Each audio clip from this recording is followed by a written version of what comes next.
السلام علیکم ورحمۃ اللہ وبرکاتہ۔ محترم ناظرین، آج 12 نومبر 2022 بروز سنیچر کو مادر علمی دارالعلوم دیوبند سے دو ایسی تصویریں آ رہی ہیں جنہیں دیکھ کر دل مچلنے لگا ہے۔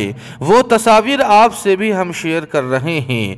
جی ہاں ناظرین کرام، آپ کو بتلا دیں کہ ان تصاویر میں آپ دیکھ سکتے ہیں کہ ایک بوڑھا انسان جو سبزی بھی بیچ رہا ہے اور کتابوں کا مطالعہ بھی کر رہا ہے۔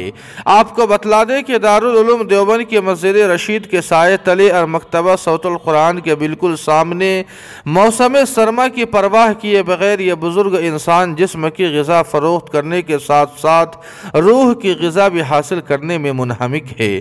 جانکاری کے مطابق سبزی بیچنے والے یہ بزرگ انسان درس نظامی کی مشہور کتاب شرح وقایہ کا مطالعہ کر رہے ہیں۔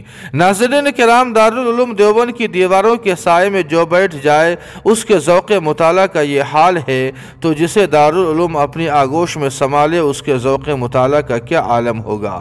اللہ پاک ہم سب کو ایسا ہی ذوق مطالعہ نصیب فرمائے، آمین ثم آمین یا رب العالمین۔ جی ہاں ناظرین کرام، اس خبر کے متعلق آپ کی کیا رائے ہے کمنٹ کر کے ہمیں ضرور بتائیں۔